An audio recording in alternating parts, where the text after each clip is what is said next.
सत्य समाचार, तटस्थ समाचार, समाज बदल्ने हाम्रो अभियान। नमस्कार, यो हो टाइम समाचार। म वीरेन्द्र मन सुरु गरौँ विश्वकर्मा पूजा मनाइएको सम्बन्धी प्रसङ्गबाट। विश्वकर्मा पूजा देशभर उद्योग, कल कारखाना, मेसिन तथा फलामको पूजा आजा गरी मनाइएको छ। विशेष गरी धातुबाट बनेका उपकरण चलाउने मजदुरहरूले आजको दिन धुमधामसँग पूजा आजा गरी मनाउने गर्दछन्। विशेष गरी धातुबाट बनेका उपकरण चलाउने मजदुरहरू आजको दिन धुमधामसँग पूजा गर्दछन्। द्वापर युगमा भगवान श्री कृष्णलाई राक्षसले दुख दिएपछि विश्वकर्माले समुद्रको बीचमा भेदद्वारिका बनाई लुकाएको धार्मिक विश्वास छ। एकै रातमा समुद्रका बीचमा भेदद्वारिकाको निर्माण गरेकोले विश्वकर्मालाई सफल वस्तुविदका रूपमा मानी त्यसै समयदेखि पूजा आर्जा गर्ने परम्परा बसेको नेपाल पञ्चाङ्ग निर्णायक समितिका अध्यक्ष एवं धर्मशास्त्रविद प्राध्यापक डाक्टर रामचन्द्र गौतमले बताउनुभयो। यही सम्झनामा नेपालका कालीगरले भव्य रूपमा विश्वकर्मा बाबाको पूजा गरी उनको विद्वताको सम्मान गर्ने र यसो गरेमा आफू पनि विश्वकर्माको गुण प्राप्त हुने विश्वासका साथ विश्वकर्माको पूजा गर्दछन्। पूजाको दिनलाई वास्तुशास्त्रीले वास्तु दिवसको रूपमा समेत मनाउने गर्दछन्। आजको दिन नयाँ सवारी साधन खरिद गर्नेले विभिन्न शक्तिपीठमा गएर विश्वकर्मा बाबाको सम्झनामा पूजा पाठ गरेका छन्। काठमाडौँको भद्रकाली, दक्षिणकाली लगायतका शक्तिपीठमा गएर सवारी साधनको पूजा गरिएको छ। सवारी साधन मेसनरीहरूको पूजा गर्नुको साथै उद्योगहरू खुला राखेर सबैलाई भ्रमण र प्रसाद ग्रहण गराउने चलन छ। विश्वकर्मा पूजामा वर्षभरि कुनै अप्रिय घटना नहोस् भनेर मेसिनको पूजा गर्ने चलन छ। शनिबार पछिल्लो 24 घण्टामा कोरोना संक्रमितको संख्या 63 जनामा झरेको छ। 1574 पीसीआर परीक्षणमा 35 जना र 2166 एन्टिजेन परीक्षणमा 28 जना गरी कुल 63 जनामा कोरोना संक्रमणको पुष्टि भएको हो। शनिबार पछिल्लो 24 घण्टामा कोरोना संक्रमण मुक्त हुनेको संख्या 131 रहेको छ भने कोरोना संक्रमणका कारण कसैको मृत्यु भएको छैन। हाल देशभर कोरोना भाइरसको सक्रिय संक्रमितको संख्या 1966 रहेको छ। सरकार र मिटर ब्याज तथा ठगी विरुद्ध किसान मजदुर संघर्ष समिति बीच 5 बुन्दे सहमति भएको छ। काठमाडौँको माइती घरमा 1.5 महिनाभन्दा लामो समयदेखि गर्दै आएको आन्दोलनका कार्यक्रम सहमतिपछि संघर्ष समितिले स्थगित गरेको छ। सहमतिमा गृह मन्त्रालयका तर्फबाट मिटर ब्याज अपराध नियन्त्रण सिफारिस कार्यदलका संयोजक समेत रहेका सहसचिव डाक्टर भीष्म कुमार भूषाल तथा संघर्ष समितिको तर्फबाट अध्यक्ष राम सुरत गुप्ताले हस्ताक्षर गर्नुभएको छ। मन्त्रालय र समिति बीच मिटर ब्याजी व्यापारको सम्पत्ति छानबिन सम्बन्धमा कार्यदलको सिफारिस बमोजिम गर्ने, मिटर ब्याजीको निरन्तर मानसिक प्रताडना तथा हिंसाका कारण मृत्यु भएका ऋणीका परिवारलाई राहत तथा क्षतिपूर्ति पीडकबाट भराउने आवश्यक व्यवस्था मिलाउने सहमति भएको छ। भूषालले संघर्ष समितिले राखेका मागका सम्बन्धमा कार्यदलको प्रतिवेदन उल्लेखित सिफारिसको कार्यान्वयनका लागि मन्त्री परिषदले लिनुपर्ने आवश्यक निर्णयका लागि मन्त्री परिषदमा प्रस्ताव पेश गर्ने सहमति पनि भएको जानकारी दिनुभयो। आछाममा पहिरोमा परि ज्यान गुमाउनेको संख्या 17 पुगेको छ। पहिरोमा 6 जना बेपत्ता भएका छन् भने 11 जना घाइते भएका छन्। अहिलेसम्म तुमाखाद गाउँपालिका 5 मा 4, कमल बजार नगरपालिका 6 मा 7 र वाडा नम्बर 8 मा 5 जनाको शव भेटिएको छ। प्रशासन कार्यालयका अनुसार यी वाडामा 3 जना पहिरोमा परि बेपत्ता भएका छन्। ढकारी गाउँपालिका 6 मा 1 जनाको शव भेटिएको छ भने 1 बेपत्ता भएका छन्। आसामको निमित्त प्रमुख जिल्ला अधिकारी दिपेश रिजालले घाइतेहरूको उद्धार गरी नेपाली सेनाको हेलिकप्टर मार्फत उपचारका लागि सुर्खेत जिल्ला अस्पताल लगिएको जानकारी दिनुभएको छ। त्यस्तै सुदूरपश्चिम प्रदेश प्रहरी कार्यालय धनगढीका प्रवक्ता प्रहरी वरिष्ठ उपरीक्षक भोला बहादुर रावलले पहिरोमा परि ज्यान गुमाएको शव व्यवस्थापनदेखि घाइतेको उद्धार र बेपत्ताको खोजीका लागि प्रहरी परिचालन गरिएको बताउनुभयो। दशैंका लागि शनिबारदेखि बसको टिकट बुकिङ खुल्ला भएको छ। यातायात व्यवसायी महासंघ ट्राफिक प्रहरी, सडक विभाग लगायतका सरकारवालाहरूले संयुक्त बैठकले यसअघि नै गरेको निर्णय अनुसार असोज 1 गतेदेखि बसको टिकट बुकिङ खुला गरेको हो। नयाँ बस पार्क, कलंकी, कोटेश्वर, गौशाला, चावहिल लगायतका स्थानमा यात्रुहरू टिकट काट्नका लागि पुगेका छन्। नेपाल यातायात व्यवसायी राष्ट्रिय महासंघका अध्यक्ष विजय स्वारका अनुसार नयाँ बस पार्कमा अन्य ठाउँमा भन्दा यात्रुको चाप लागेको छ। यातायात व्यवस्था विभागले परिचय पत्र लगायतका कर्मचारीहरूसँग मात्र टिकट काट्न पनि यात्रुहरूलाई आग्रह गरेको छ। दशैंको बेला यात्रुहरू ठगिने भएकोले त्यसलाई मध्यनजर राख्दै काठमाडौँका यात्रुको चाप हुने स्थानमा टिकट काट्न स्टल राखिएको अध्यक्ष स्वार बताउनुभयो। सडकको अवस्था खराब भएकोले भौतिक पूर्वाधार तथा यातायात मन्त्री मोहम्मद इस्तियाक राईलाई आइतबार भेटेर यथाशीघ्र सडक मर्मत गर्न आग्रह गर्ने उहाँले जानकारी दिनुभयो।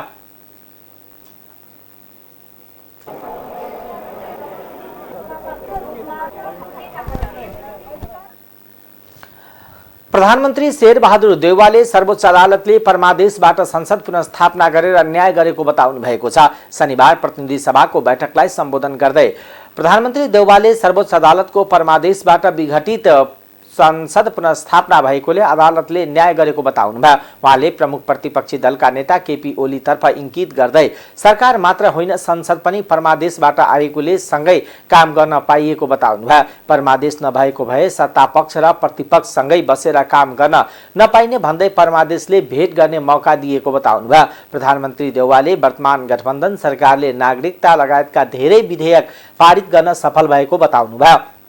उहाँले सरकारले बहुपक्षीय तथा द्विपक्षीय परराष्ट्र सम्बन्धमा पनि सुधार गरेको उल्लेख गर्नुभयो। उहाँले आगामी मङ्सिर 4 गते हुने प्रतिनिधि सभा तथा प्रदेश सभा सदस्य निर्वाचनलाई निष्पक्ष र शान्तिपूर्ण रूपमा सम्पन्न गर्न निर्वाचन आयोगलाई सरकारको पूर्ण समर्थन हुने पनि बताउनुभयो।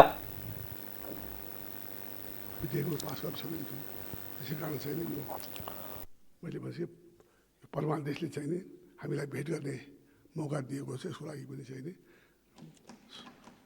न्यायालयले पनि न्याय गरेको मैले महसुस गरेको छु। बजेट अधिवेशनमा भनिए बजेट अधिवेशन भए यता पनि सम्बन्धित संविधानको कारण गर्न र जनआपस्या सम्बन्ध गर्ने यसै अवधिमा धेरै विधेयकहरू पास गर्न सफल भयो। लामो समयदेखि नागरिकता पाउनबाट वञ्चित भएका लाखौँ नागरिकलाई नागरिकता दिन विभिन्न कारणले सार्क मुलुकभन्दा बाहिरका नेपाली मुलुकका नेपालीहरूलाई संविधान बमोजिम आर्थिक, सामाजिक र सांस्कृतिक अधिकार सहितको गैर आवासीय नेपाली नागरिकता दिने विधेयक यसै संसदमा पास गरेको छ। विश्व समुदायमा नेपालले खेलेको महत्त्वपूर्ण योगदान र बहुपक्षीय सुमधुर सम्बन्धमा कहिलेकाहीँ समस्या आउने गरेकोमा मैले मेरो नेतृत्वको गठबन्धन सरकारको कार्यकालमा अपेक्षित सुधार भई द्विपक्षीय बहुपक्षीय परराष्ट्र सम्बन्धमा पनि सुधार आएको छ। सरकारले पुरा उहाँहरूलाई निष्पक्ष चुनाव गराउन सहयोग गर्ने पनि विश्वास दिलाउन चाहन्छु। निर्वाचन आयोगलाई सरकारको तर्फबाट पूर्ण सहयोग हुने पनि विश्वास दिलाउन चाहन्छु। यसअघि वर्षाको कारण आएको बाढी, पहिरो, डुबानबाट पीडित घर परिवारका सदस्यहरूले बिहोर्नु परेको जनधन क्षतिपूर्ति दुःख व्यक्त गर्दै सरकारका तर्फबाट उचित राहत र क्षतिपूर्ति व्यवस्था गरिएको छ। र यस अहिले पनि धेरै ठाउँमा जस्तो उहाँले अघि कुरा भयो, तुर्मा खान आछाममा, त्यस्तै धेरै ठाउँमा मेरै जिल्लामा पनि बाढ पीडित तल रङ्गुन खोलाले धेरै ठुलो बाढ ल्याएको छ। सबै ठाउँमा जस्तो दार्चुला पनि बाढले तबाह गरेको छ। देशभरिमा नै बाढले जो समस्या ल्याएको छ, छुट्टै सरकारले त्यहाँको चाड बडा दसैँ छ। उहाँले वर्षाका कारण देशभर आएको बाढी, पहिरो र डुबानका नोक्सानी बुझेर सरकारले राहत र क्षतिपूर्तिको व्यवस्था गर्ने बताउनुभयो।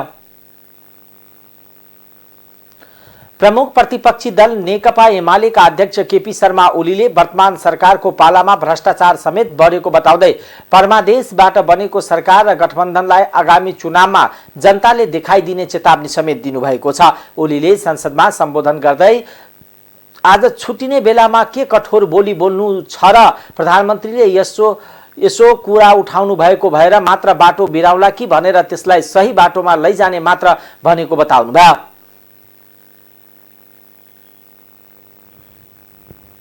नेतृत्वमा वेल घेर्ने काम भएको थियो र एउटा नयाँ कल्चर स्थापना गर्नुभएको थियो। त्यो यसपल्ट फलो गर्नु भएन, किन हो मलाई याद भएन। उहाँहरूले एउटा आन्दोलन गरेर स्थापित गरेको जस्तो लाग्छ मलाई। त्यो वेलै घेर्नुभएको थियो प्रधानमन्त्रीज्यूको नेतृत्वमा, त्यति बेला विपक्षी दलको नेता हुँदा।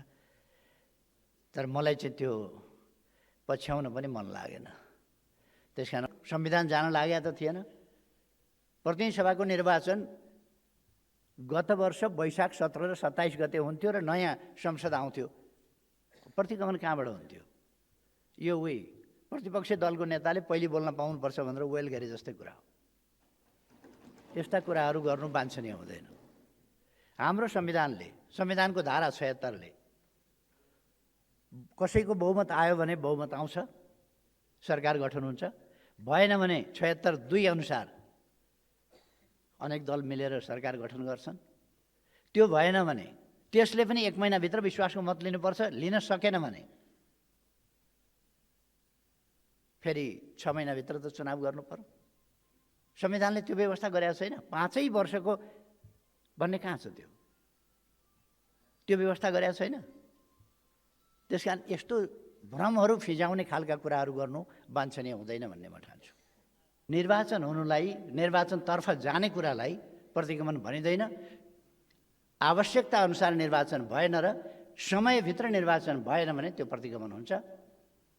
निर्वाचन नहुँदा जे होस्, हामी अब निर्वाचनतर्फ जाँदैछौँ। त्यसै गरेर अन्य सम्बन्धका प्रयासहरूलाई अगाडि बढाउने काम गर्यो र यी ठुला उपलब्धिहरू हासिल भएका छन्। लोकतन्त्रभित्र त्यस्ता प्रक्रियाहरू, त्यस्ता तौर तरिकाहरू लोकतान्त्रिक मूल्य मान्यताभित्र पर्दैनन् र त्यसलाई लोकतन्त्र भनेर त्यसलाई स्वीकार्न सकिने स्थिति हुँदैन। त्यसकारण मैले अगाडिदेखि पनि भन्ने गरेको छु, लोकतान्त्रिक प्रणाली भनेको भिन्न मत, भिन्न विचारलाई सहने, स्वीकार्ने, त्यसको अस्तित्व स्वीकार्ने र त्योसँग प्रतिस्पर्धा गर्न तयार हुने र त्यसलाई पनि प्रतिस्पर्धा गर्न दिने, त्यो प्रणाली हो। प्रतिस्पर्धा हुनुपर्छ लोकतन्त्रमा र प्रतिस्पर्धा स्वच्छ हुनुपर्छ। अस्वच्छ, अस्वस्थ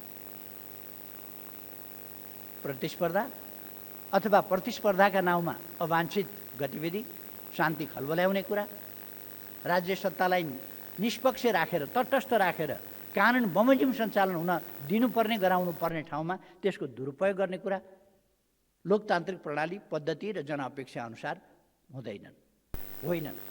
प्रतिपक्षी दलको नेताले पहिले बोल्नु, ओलीले स्थानीयताको चुनावमा सत्ता पक्षबाट सत्ताको दुरुपयोग भएको आरोप लगाउँदै आउँदो चुनावमा निर्वाचन आयोगले स्वतन्त्र रूपमा निर्वाचन गर्न आग्रह समेत गर्नुभयो। नेकपा माओवादी केन्द्रका अध्यक्ष पुष्पकमल दाहाल प्रचण्डले प्रधान न्यायाधीश चोलेन्द्र शमशेर जबराको बयानले केपी ओली नेतृत्वको पूर्ववर्ती सरकारले अदालतलाई प्रभावमा पार्ने काम गरेको पुष्टि भएको बताउनु भएको छ। शनिबारको प्रतिनिधि सभा बैठकमा बोल्दै अध्यक्ष दाहालले महाभियोग सिफारिस समितिमा निलम्बित प्रधान न्यायाधीश चोलेन्द्र शमशेर जबराको बयानले केपी ओली नेतृत्वको सरकारले अदालतलाई गलत ढंगले प्रभाव पार्ने काम गरेको पुष्टि भएको बताउनुभयो। संसदको पुनर्स्थापना, जनताको भावना र पहल, बहुमत संसदको निर्णय र नागरिक समाजको पहल र संवैधानिक इजलासको बहुमतको कारणले सम्भव भएको उहाँको भनाइ छ। उहाँले संसद विघटन गर्ने ओलीलाई संसद पुनर्स्थापनाको निर्णयलाई परमादेश भनेर टिप्पणी गर्ने अधिकार नभएको बताउनुभयो। अध्यक्ष दाहालले देशलाई संवैधानिक दुर्घटनाबाट बचाउन र लोकतन्त्र राष्ट्रको रक्षा गर्ने उद्देश्यले गठबन्धन गरिएको प्रश्न पार्नुभयो। दुर्भाग्य त्यस्तो हुन सकेन। 3 वर्ष पुग्दा नपुग्दै संविधानको मर्म र भावना अनुसार सरकार अगाडि जान सकेन। मलाई अलिकति अनौठो पनि, अलिअलि आश्चर्य पनि लाग्यो। अहिले प्रमुख प्रतिपक्षी दलको नेताले प्रतिगमनको व्याख्या गर्नुभयो, लोकतन्त्रको व्याख्या गर्नुभयो। यो के जसले जे भने पनि हुने रहेछ कि क्या हो भने जस्तो पनि लाग्यो मलाई। संविधानमा हुँदै नभएको अधिकार सदनभित्रबाट अर्को सरकार बन्ने सम्भावना भएसम्म सदन विघटन गर्न पाइँदैन भनेर हामी सबैले सचेत रूपले संविधानमा व्यवस्था गरेको होइन। अनि सरकार बनाउने अर्को सम्भावना हुँदाहुँदै संविधानको मर्म भावना लोकतन्त्रको मान्यता विपरीत सरकारको नेतृत्व गर्ने दलभित्र बैठक बस्दा बस्दै त्यसबारे चर्चा पनि नगरिकन हठात संविधानको भावना विपरीत प्रतिनिधि सभा विघटन गर्ने काम प्रतिगमन नभएर के हो? अनि उहाँले कता कता तुलना गरिदिनु भयो। फेरि अहिले निर्वाचन गरेको पनि त्यसो भए प्रतिगमन हो त? यो तुलना गर्नेको पनि एउटा हद हुन्छ नि। यो हामी यहाँ सबै बसेका केही नै नबुझ्ने छन् भन्ठान्नु भयो हो कि प्रतिपक्षी दलको नेताले, अथवा नेपाली जनता केही जान्दैनन् यी भेडै छन् भन्ठान्नु भयो हो कि होइन भने अहिले संविधानद्वारा निर्देशित भाव अनुसार नै प्रक्रिया अनुसार नै हामी स्थानीय तहको निर्वाचन सम्पन्न गरेर अब प्रदेश र सङ्घको निर्वाचनतिर जाँदैछौँ। निर्वाचन घोषणा गर्नेलाई हामीले कहिले प्रतिगमन भन्यौँ? प्रतिपक्षी दलको नेतालाई मेरो प्रश्न। हामीले प्रतिगमन त्यसलाई कहिल्यै भनेको होइन। हामीले प्रतिगमन भनेको संविधान मिचेर हुँदै नभएको अधिकार प्रयोग गर्न नदिएको अधिकार प्रयोग किन गरियो? त्यो निर्वाचन गर्नको लागि होइन, देशलाई एउटा अर्को अँध्यारोतिर अराजकतातिर लाने खतरा पैदा भयो। सिङ्गै राष्ट्र जुरुमुराउनु पर्ने अवस्था त्यसै कारण पैदा भएको हो। तर प्रमुख प्रतिपक्षी दलको नेताले यो कुरालाई अहिलेको निर्वाचनको घोषणासँग तुलना गरेर म त प्रतिगमन भन्दिनँ भन्नुभयो। अर्को मलाई आश्चर्य के छ भने हामीसँग त बहुमत थियो, अत्यधिक बहुमत थियो। त्यसको बारेमा सरकारको नेतृत्व गर्ने पार्टीभित्र छलफल चलिरहेकै थियो। लोकतन्त्रको अभ्यास गर्ने प्रक्रिया अगाडि बढिरहेकै थियो। केले उत्प्रेरित गर्यो त्यति बेलाको सरकारलाई संसद विघटन गर्न? मैले अरू सन्दर्भमा पनि भनेको छु। उहाँले लजिक प्रतिपक्षको दलको नेताले गरेको लजिक के हो भने मलाई पार्टीभित्र कामै गर्न दिइएन। यो अहिले गरेका तर्क उहाँका रियल तर्क होइन, यी बनावटी तर्क हुन्। रियल तर्क के हो भने मलाई पार्टीभित्र काम गर्ने वातावरण दिइएन। मेरो तर्क के छ भने पार्टीभित्र विवाद हुन्छन्, मतभेद हुन्छन्, अन्तर्विरोधहरू हुन्छन्। पार्टीभित्रका विवाद मतभेद अन्तर्विरोधहरू हल गर्ने आफ्नै वैधानिक व्यवस्थाहरू छन्, मान्यताहरू छन्। त्यहाँभित्रको अन्तर्विरोध र विवादलाई ल्याएर यो सार्वभौम संस्था, जनताद्वारा निर्वाचित सार्वभौम संस्था, लोकतन्त्रको अभ्यासको मुख्य थलो, त्यसमाथि प्रहार गर्ने अधिकार उहाँलाई कसले दियो? पछि उहाँले आगामी निर्वाचनमा एमालेको अवस्थाबारे गत स्थानीयता निर्वाचन, राष्ट्रिय सभा, नेपाल पत्रकार महासंघ र नेपाल बार एसोसिएसनको निर्वाचनले सन्देश दिइसकेको बताउनुभयो। अध्यक्ष दाहालले संसदको कार्यकालको विषयमा संविधानले निर्देशित गरेको मर्मअनुसार संसदले निर्णय गर्ने कुरा भएको उल्लेख गर्नुभयो।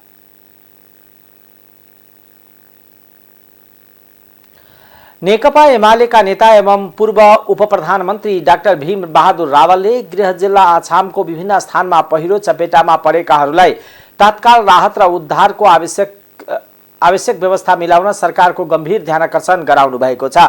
शनिबार प्रतिनिधि सभा बैठकमा विशेष समय लिएर बोल्दै उहाँले आछामको कमल बजार मुर्दा तुम्बा खाद र ढकाडी गाउँपालिकामा गैराती आएको बाहिरी पहिरोमा 17 जनाभन्दा बढीको ज्यान गएको र ठूलै धनमालको क्षति भएको उल्लेख गर्दै घाइतेहरूको शीघ्र स्वास्थ्य उपचारको व्यवस्था गर्न र पीडितलाई राहतका लागि आवश्यक व्यवस्था तत्काल मिलाउन सरकारसँग माग गर्नुभयो। त्यस अवसरमा उहाँले बाटो पहिरोले अवरुद्ध भएकोले नेपाली सेनाको हेलिकप्टर परिचालन गरी घाइतेहरूको उपचारका लागि चिकित्सकको टोली परिचालन गर्न सरकारलाई सचेत गराउनुभयो। नेता रावलले विपदको यस घडीमा अछाम जिल्लाका पहिरो पीडितहरूलाई राहत उद्धारका काममा कमी हुन नदिन पनि सरकार गम्भीर हुनुपर्ने आग्रह गर्नुभयो।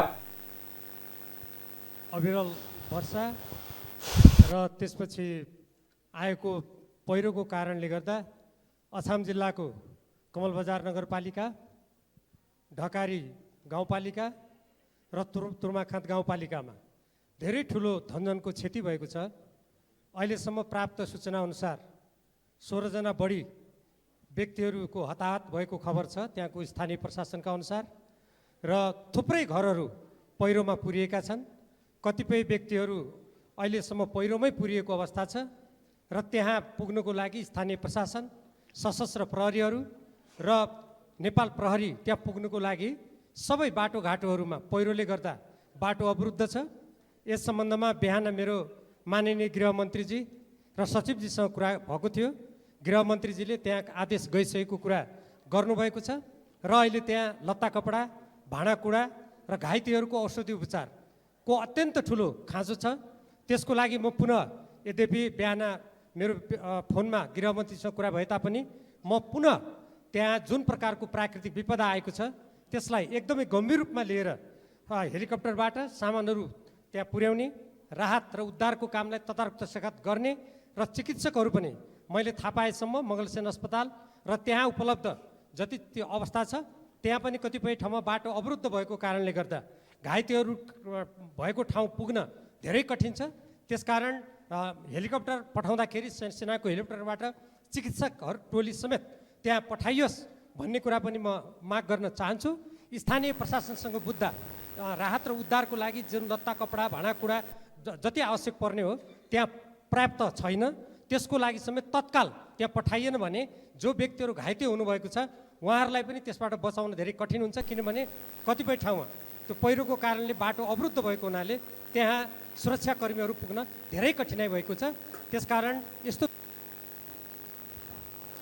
नेता रावलले पहिरोका कारण बाटो अवरुद्ध हुँदा उद्धारका लागि गएका सुरक्षाकर्मीहरू समेत घटनास्थल अझ पुग्न नसकेको उल्लेख गर्दै तत्काल सेनाको हेलिकप्टर परिचालन गर्न पनि सरकारसँग अनुरोध गर्नुभयो। प्रधानमन्त्री शेरबहादुर देउवाले परम्परागत ज्ञान सिपलाई समयानुकूल परिमार्जन र स्तर उन्नति गर्न आवश्यक रहेको बताउनु भएको छ। शनिबार काठमाडौँमा भएको 10औं राष्ट्रिय विज्ञान दिवसको अवसरमा आयोजित कार्यक्रमलाई सम्बोधन गर्दै उहाँले यस्तो बताउनु भएको हो। प्रधानमन्त्री देउवाले सरकार विज्ञान र प्रविधि क्षेत्र विकासका लागि प्रयत्नशील रहेको बताउनुभयो। उहाँले विज्ञान र प्रविधि क्षेत्रको विकासका लागि लगानी वृद्धि गरी प्राज्ञिक वैज्ञानिक विद्यार्थी अनुसन्धानकर्तालाई राष्ट्रको समग्र विकासमा लागि पर्ने व्यवस्था मिलाउन सरकार प्रतिबद्ध रहेको बताउनुभयो। उहाँले विज्ञान र प्रविधि क्षेत्रको विकासका लागि सरकारको एक्लो प्रयास मात्र पर्याप्त नहुने भन्दै निजी तथा गैर सरकारी संस्थाको सहयोग र सहकार्यका लागि आह्वान गर्नुभयो। उहाँले विज्ञान तथा प्रविधि विकास तथा विस्तारमा नीतिगत, कानुनी तथा संस्थागत व्यवस्थालाई सुदृढ गरी स्वदेशी तथा विदेशी लगानी संरक्षण गर्न प्रतिबद्ध रहेको पुष्टि गर्नुभयो।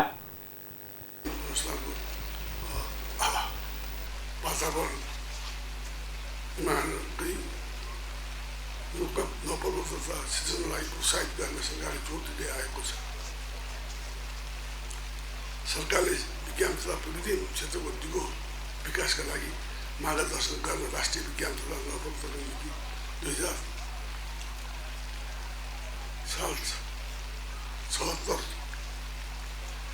नीति 2076 कार्यान्वयन ल्याएको छ। यस्तै शिक्षा राष्ट्रिय शिक्षा नीति 2077 शिक्षालाई वृद्धिमती बनाउन लक्ष्य दिएको छ भने डिजिटल नेपाल फ्रेमवर्कले सुशासन विज्ञान र संस्कृतिका लागि डिजिटल नेपालको परिकल्पना गरेको छ। यी लक्ष्य तथा उद्देश्य हासिल गर्न निम्ति ठुलो सङ्ख्यामा प्राविधिक तथा वैज्ञानिक जनशक्ति आवश्यक पर्दछ। आज यस विज्ञान दिवसको अवसरमा मुलुकमा विज्ञान तथा प्रविधि क्षेत्रको विकास उन्नयनमा उत्कृष्ट काम गर्ने वैज्ञानिक अनुसन्धानकर्ता शिक्षित तथा प्राध्यापक पत्रकार विद्यार्थी तथा कर्मचारी लगायतका पुरस्कृत हुनुहुने सबैलाई हार्दिक बधाई ज्ञापन गर्दै आगामी दिनमा यहाँहरूबाट विज्ञान तथा प्रविधि विकास अझ बढी योगदानको अपेक्षा गर्दछ। अन्तमा 10औं क्षेत्रीय विज्ञान दिवसलाई सफल रूपमा आयोजना गर्न योगदान गर्नुहुने मूल समारोह समितिका पदाधिकारीहरू सदस्यहरू लगायत विज्ञान तथा प्रविधिको क्षेत्रमा काम गर्ने सबै व्यक्ति र संस्थालाई हार्दिक धन्यवाद दिँदै आजको दिवसले मुलुकमा विज्ञान तथा प्रविधिको महत्त्वलाई थप उजागर गर्न र क्षेत्रको रूपान्तरणका लागि जुन हामी सबैलाई प्रधानमन्त्री देउवालले राष्ट्रिय विज्ञान दिवसले देशमा विज्ञान र प्रविधिको क्षेत्रलाई विस्तार गर्न थप सहयोग पुग्ने विश्वास व्यक्त गर्नुभयो। नेकपा एमालेका अध्यक्ष एवं पूर्व प्रधानमन्त्री केपी शर्मा ओलीले गठबन्धन सरकारले देशलाई ओह्रालो गतिमा लगेको आरोप लगाउनु भएको छ। शनिबार काठमाडौँको बसन्तपुरमा संविधान दिवसको उपलक्ष्यमा आयोजित युवा सँगसँगै पदयात्रा कार्यक्रमलाई सम्बोधन गर्दै उहाँले अहिले देश अप्ठ्यारो परिस्थितिबाट ओह्रालो लागिरहेको बताउनुभयो। अध्यक्ष ओलीले गठबन्धनले ओह्रालो गतिमा लगेको देशलाई रोकेर देशलाई अघि बढाउन राजनीति, लोकतान्त्रिक अभ्यास, संविधान कार्यान्वयन, शान्ति, सुव्यवस्था, भ्रष्टाचार नियन्त्रण, सुशासन, चौतर्फी विकासको अभ्यासको अभियानलाई अघि बढाउन हिसाबले सशक्त ढंगले अघि बढ्ने बताउनुभयो। उहाँले गठबन्धनका कारण धक्का खाएका देशको अवस्थालाई चिरेर द्रुत गतिले विकास गर्नुपर्ने बताउनुभयो। अध्यक्ष ओलीले अहिले देशलाई, जनतालाई लोकतन्त्र, संविधान, विकासको अभियानलाई हार्न नदिन हुने बताउनुभयो। उहाँले लोकतन्त्रको पक्षमा, राष्ट्रियता, राष्ट्रिय अखण्डताको पक्षमा नेपाल नेपालीले नै चलाउने हो भन्ने अभियानका साथ अघि बढ्ने आग्रह समेत गर्नुभयो। जनसहभागिताका साथ राष्ट्रिय दिवस यस ढङ्गले आयोजना गर्नुपर्दछ, तर त्यो कुरा सफल हुन सकेको थिएन। आज संविधान दिवसको सन्दर्भमा हामीले सङ्घर्ष गरेर, बलिदान दिएर, कठिन र लामो यात्रा पार गरेर जुन संविधान हासिल गरेका छौँ त्यसलाई रक्षा गर्ने, कार्यान्वयन गर्ने र अगाडि बढाउने सन्दर्भमा जुन सफलता हासिल गरेका छौँ यसका निम्ति म यहाँहरू सबैलाई, सम्पूर्ण नेपाली जनतालाई हार्दिक बधाई भन्न चाहन्छु र यहाँहरूलाई धन्यवाद भन्न चाहन्छु।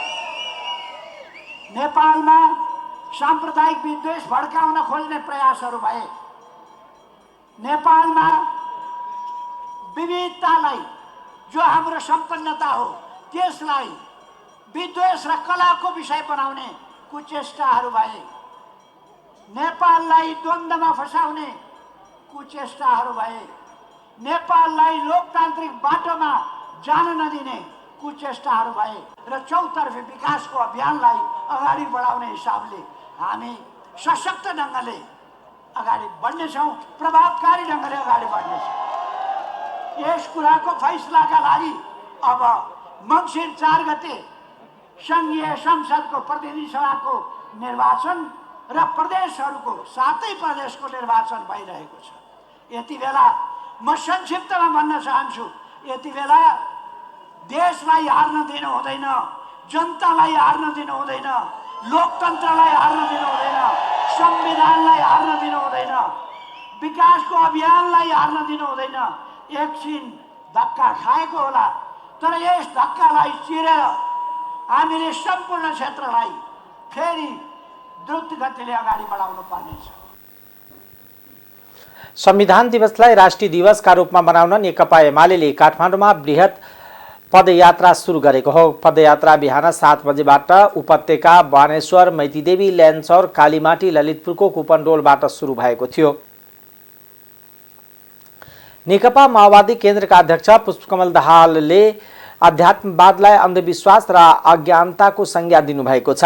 शनिबार पार्टी केन्द्रीय कार्यालयमा 10औं राष्ट्रिय विज्ञान दिवसको अवसरमा आयोजित कार्यक्रमलाई सम्बोधन गर्दै उहाँले यस्तो बताउनु भएको हो। उहाँले धर्मको नाममा ढुङ्गा पुज्दै हिँड्ने विज्ञान सम्मत नभएको जिकिर गर्नुभयो। अध्यक्ष दाहालले अध्यात्मवाद वा परम्परागत जडताले विभेदतिर तिर उच नीच बनाएर मानिसलाई फुटाउनेतिर लैजाने बताउनुभयो। उहाँले विज्ञान प्रविधिले समानता समाजवादतिर न्यायतिर लैजाने उल्लेख गर्दै विज्ञानको बारेमा देशमा ठूलो बहस चलाउन आवश्यक रहेको बताउनुभयो। उहाँले नेपालमा 33 कोटी देवी देवता हुन्छ, जताततै देवतालाई पूजा गर्दै हिँड्नुपर्ने मान्छेलाई लात हान्दै हिँड्ने, ढुङ्गालाई पूजा गर्दै हिँड्नेले संस्कार रहेको उल्लेख गर्दै नेपाली समाज अझ विज्ञानको क्षेत्रमा पस्न नसकेको बताउनुभयो। अध्यक्ष दाहालले यस्तो संस्कारले देशको विकास र विज्ञानको विकासमा अवरोध सिर्जना गरेको बताउनुभयो। उहाँले विज्ञानको दुरुपयोग र सदुपयोग दुवै हुने उल्लेख गर्दै विज्ञानको धेरैभन्दा धेरै सदुपयोग गरी देशको विकास गर्न जरुरी रहेको बताउनुभयो।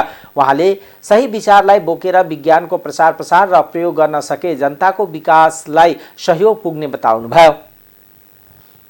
ठेकेदार लगाउँछन्। हाम्रा करिकुलमहरू छन् नि, विज्ञान प्रविधिको नि विषय त छ, तर त्यहाँ हेर्दै जानुभयो भने अझ बढी त्यहाँ रूढिवादलाईतिर अन्धविश्वासतिर चाहिँ प्रेरित गर्ने चिजहरू अझ बढी छन्। विज्ञानलाई हाबी गराउने भन्दा पनि यी सबै चिजहरूमा हामीले समग्रमा नै डिबेट गरेर विज्ञान प्रविधि, अब हामीले अहिले उत्पादन वृद्धिको कुरा छ, हामीले कृषि क्रान्तिको कुरा छ, विज्ञान प्रविधिको विकास के अरे प्रयोग बिना, त्यसको विकास बिना त त्यो त सम्भवै छैन। म अस्ति जापान गएँ, मेरो ध्यान चाहिँ फेरि त्यहाँ जाँदा पनि विज्ञान प्रविधिमै गयो। त्यहाँ जापान सरकारसँग चाहिँ कुरा गरेर मैले हेर्न चाहने त्यो एनआइसिटी, त्यहाँको टेक्निकल जापानकै सबभन्दा ठुलो इन्स्टिच्युट रहेछ, त्यहाँ गएर त्यहाँ भइरहेका प्रयोगहरू, तिनीहरूले चाहिँ गरिरहेका विकासहरू नजिकबाट हेर्ने बुझ्ने मौका मैले छोपेँ त्यति बेला। बाइ द वे त्यहाँ एकजना नेपाली वैज्ञानिक पनि हुनुहुँदो रहेछ, महत्त्वपूर्ण भूमिकामै हुनुहुँदो रहेछ त्यहाँ, वेद काफ्ले भन्ने नै। मैले उहाँसँग भनेको छु नेपालमा यो जापानमा भएको विज्ञान प्रविधिको विकासलाई नेपालमा प्रत्यक्ष रूपले चाहिँ कोअर्डिनेट गर्ने काम तपाईँले सहयोग गर्नु पर्यो भनेको छु। उहाँ इच्छुक पनि हुनुहुन्छ।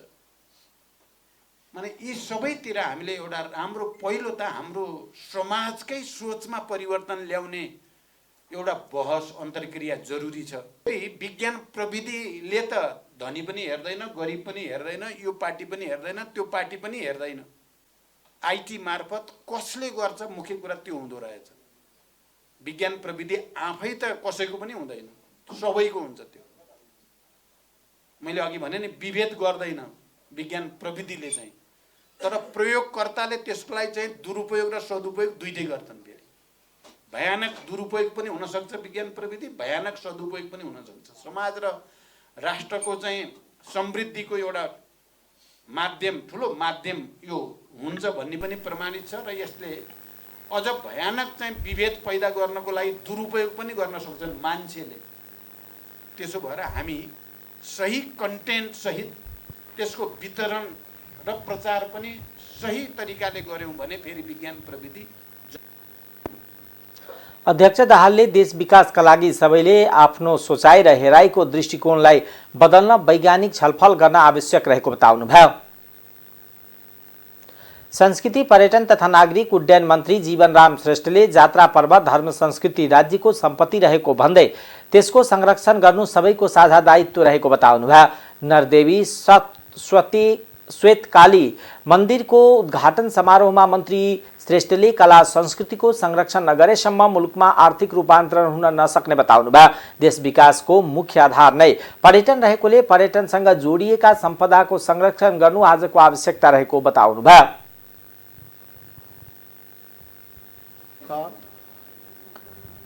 छिगु गुलिन संस्कृति सम्पदा त दु ठुके यो नाप स्वापु दुपट्टि छौठो ड्य छेक अके छिस छिगु ये छि सोनिगले गुलिन यहाँका वइचनो जात्रा पर्व पूजा आजा त ख ठो डकुए छिउ ठो चाहिने छौ संस्कृति ख छिगु ठो सम्पदा त ख छिगु गुलिन मूर्त फै ओइटा छिसा चाहिने सम्वर्धन निना न्यने वने फै अगे ठो जीव समृद्धि रूपमा ठो गुपट्टि लप्पु तयार जीवले ठोन छौ पर्यटनको लागि आकर्षणीय केन्द्र चाहिँ नि जोनी भाषा।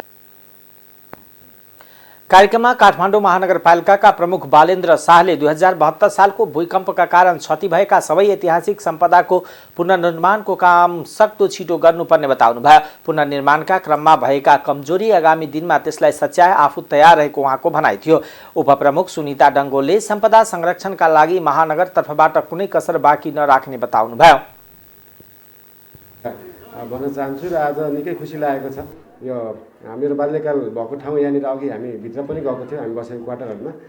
पुरानो नयाँ बिल्डिङ चाहिँ भत्किसकेको रहेछ, तर पुरानो चाहिँ बाँकी नै छ। म यहाँ जलजला स्कुल पढेको, त्यो चाहिँ आज जान पाइनँ। 32 नम्बर वार्डमा पनि कुरेर बस्नु भएको छ र अरू ठाउँमा पनि कार्यक्रम भएको हुनाले निकै खुसी लागेको छ र सम्झनाहरू पनि पुरानो ताजा। तपाईँहरूसँग अनुमति चाहन्छु र तपाईँहरू सबैजनालाई धेरै धेरै शुभकामना, नमस्कार जोड्नुपर्छ। यी महानगरपालिका देय राजधानी जू कथन थनैपति पूर्वाधार विकास यो गुली महत्व दु उतिकै विशेष याना थन ये महानगर दुनेन कोर सिटी थो दुनियापति जीवपति संरचना थो दुनियापति सिटी कोर सिटी युपति न विशेष महत्व दु थन अब्ले दै गब्ले अन दुने जुपति अमूर्त सम्पदा सिनावनी मको अन्जुपति पूजा अनथायु बाजा अनि यहीपति प्याख वो दक्कु संरक्षण या फतलाउ जक जीवपति मूर्त सम्पदा यो संरक्षण या गुजी उके न बियाचना अलि गेना आर्थिक रूपमा ग्वालियान्छौँ दु थुसी न्हन ग्वालियान्छौँ अथवा न थो वर्ष न झिसा ग्वालिया लागि धगा। अवसरमा पुरातत्व विभागका प्रमुख दामोदर गौतमले आगामी आर्थिक वर्षसम्म भूकम्पका कारण क्षति भएका ऐतिहासिक संरचनाको पुनर्निर्माणको काम सम्पन्न हुने जानकारी दिनुभयो। कार्यक्रममा काठमाडौँ महानगरपालिका 18 का अध्यक्ष न्यू छे काजी महर्जनले सम्पदा रहे मात्र पुरातत्व विभाग रहने भएकोले संस्कृति सम्पदा निर्माणको सम्पूर्ण जिम्मा विभागले लिनुपर्ने बताउनुभयो। भूकम्पबाट क्षति पुगेका सम्पदा पुनर्निर्माणका लागि काठमाडौँ महानगरपालिका 18 र पुरातत्व विभागले करिब 2 करोड खर्च गरेको बताइएको छ।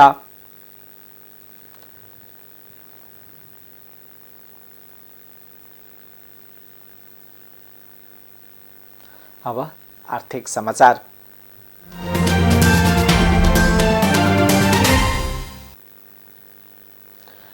बैंकहरूले आजदेखि निक्षेपको ब्याज दर बढाएका छन्। बैंकहरूले 6 महिनापछि असोज महिनाका लागि निक्षेपको ब्याज दर बढाएका हुन्। सबै वाणिज्य बैंकहरूले मुद्दती निक्षेपको ब्याज दरमा औसत 10% बढेको छ, जसअनुसार व्यक्तिगत मुद्दती निक्षेपमा अधिकतम 12.13% र संस्थागतमा 10.13 र रेमिटान्समा 13.13% ब्याज दर निर्धारण गरिएको छ। केही वाणिज्य बैंकहरूले भने 3 महिनासम्मको व्यक्तिगत मुद्दती निक्षेपमा 12.03%, संस्थागतमा 10.0% रेमिटान्समा 13.03% ब्याज दर निर्धारण गरेका छन्। त्यस्तै विकास बैंकहरूले ब्याज दर बढाएका छन्। विकास बैंकहरूले ब्याज दर बढाएर व्यक्तिगत मुद्दती निक्षेपमा 13% सम्म र संस्थागत मुद्दती खातामा 11% सम्म ब्याज दिने भएका छन्। फाइनेन्स कम्पनीहरूले पनि व्यक्तिगत मुद्दती निक्षेपमा 13.47% सम्म र संस्थागत मुद्दती निक्षेपमा 11.47% सम्म ब्याज दर दिने भएका छन्। गेम चेन्जर आयोजनाका रूपमा हेरिएका 1061 मेगावाट क्षमताको अपर अरुण जलविद्युत आयोजनामा 53 अर्ब 14 करोड रुपैयाँ लगानी गर्ने प्रवर्धन कम्पनी र वित्तीय संस्थाहरू बीच समझदारी भएको छ।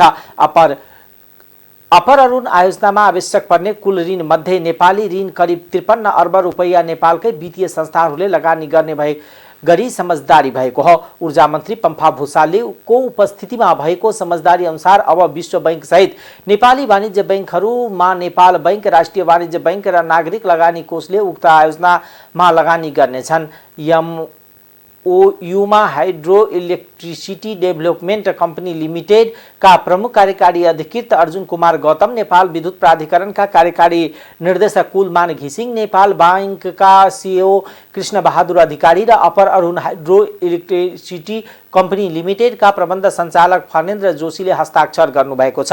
समझदारी पत्रमा हस्ताक्षर गर्न आयोजित कार्यक्रममा ऊर्जा मन्त्री भूषालले जलविद्युतको विकास तथा निर्माणमा नेपाली जनताको सहभागिता र स्वामित्व भाव काम गर्न सफलता मिलेको बताउनुभयो। उहाँका अनुसार यो समझदारीले आन्तरिक पुँजी बजारको माध्यमबाट प्रत्येक नेपाली नागरिकलाई जलविद्युत आयोजनाको विकासमा शेयर लगानी गर्ने अवसर प्रदान गर्नेछ। त्यसको समुचित प्रतिफल प्राप्त गर्ने अवसर तयार गर्न सरकारले ले यो आयोजनालाई जनताको जलविद्युत कार्यक्रम, नेपालको पानी जनताको लगानी, हरेक नेपाली जलविद्युतको शेयर धनीमा समावेश गरिएको ऊर्जा मन्त्री भुषालको भनाइ छ। यो आयोजनाको कुल लागत 2 खर्ब 14 अर्ब रुपैयाँ हो। नेपाली 53 अर्ब 14 करोड रुपैयाँ बाहेकको लगानी विश्व बैंकको नेतृत्व जुटाइनेछ, जसमा 64 अर्ब स्वपुँजी र 97 अर्ब रुपैयाँ विश्व बैंक र युरोपियन इन्भेस्टमेन्ट बैंकको लगानी हुनेछ। सरकारले अपर अरुणको वित्तीय व्यवस्थापनको समन्वय गर्ने जिम्मेवारी एचआइडिसिएललाई दिइसकेको छ। अब अन्तर्राष्ट्रिय समाचार।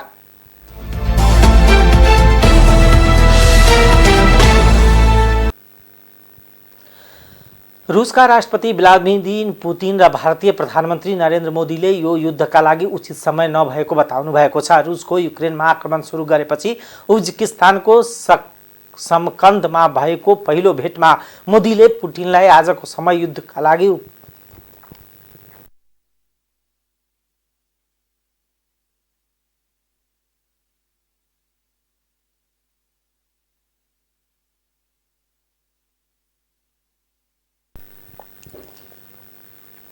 आजको समय युद्धका लागि उपयुक्त समय नभएको बताउनु भएको अन्तर्राष्ट्रिय सञ्चार माध्यमले जनाएका छन्। मोदीले लोकतन्त्र, कूटनीति र संवादको महत्त्वमा जोड दिनुभएको छ। रुस भारतको सबैभन्दा ठूलो हतियार आपूर्तिकर्ता हो। भेटमा उहाँहरूबीच शान्ति र स्थायित्वमा कसरी अघि बढ्ने भन्ने विषयमा छलफल भएको खबरमा उल्लेख छ। पुतिनले जतिसक्दो चाँडो युद्ध अन्त्य गर्न प्रयास गर्ने तर युक्रेनले वार्तालाई अस्वीकार गरेको जवाब दिनुभएको छ। युक्रेनी अनुसन्धानकर्ताहरूले शुक्रबार पुनः कब्जामा लिएका इज्युम सहर बाहिरको सेलाको जंगलमा पुगेर बलौटे माटोबाट सयौं शवहरू निकाल्न सुरु गरेका छन्। एएफपीका संवाददाताका अनुसार कम्तीमा एउटा शव हातले बाँधिएको अवस्थामा गाडिएको भेटिएको छ। युक्रेनको राजधानी कियभका अधिकारीहरूले खार्गिभ क्षेत्र रुसी आक्रमणकारीहरूबाट पुनः कब्जामा लिएपछि सामूहिक चिहान स्थलमा 450 चिहानहरू गणना गरिएको र 10 कथित यातना केन्द्रहरू फेला परेको बताएका छन्। इज्युम बाहिरको जंगलमा चिहानको टुप्पोमा अस्थायी क्रस र नम्बरको चिनो लगाइएको एपीएफको सञ्चारकर्मीले बताएका छन्। चिहानमा लेखिएको थियो 17 युक्रेनी सेना गाडिएको इज्युम चिहान कियभको सेनाले भर्खरका दिनहरूमा पूर्वमा प्रतिआक्रमण धेरै क्षेत्रहरूमा बरामद गरेको छ। धेरै शहरहरूलाई रुसी सेनाबाट मुक्त गरेको छ। प्रहरी प्रमुख इगोर बालाकालियाले शहर र खार्गिभका अन्य स्थानमा यातना कक्ष फेला परेको बताएका छन् भने राष्ट्रपतिका सहयोगी माइखाइलो पोडोल्याकले इज्युम सामूहिक चिहान स्थल मात्र कम्तीमा 450 शव रहेको बताउनु भएको छ। पोडोल्याकले कब्जा गरिएका क्षेत्रहरूमा महिनौदेखि व्यापक आतंक, हिंसा र यातना र सामूहिक हत्याहरू भएको बताउनुभयो। टाइम समाचार अहिलेको लागि यति नै। हेर्दै गर्नुहोला टाइम्स टेलिभिजन। नमस्कार।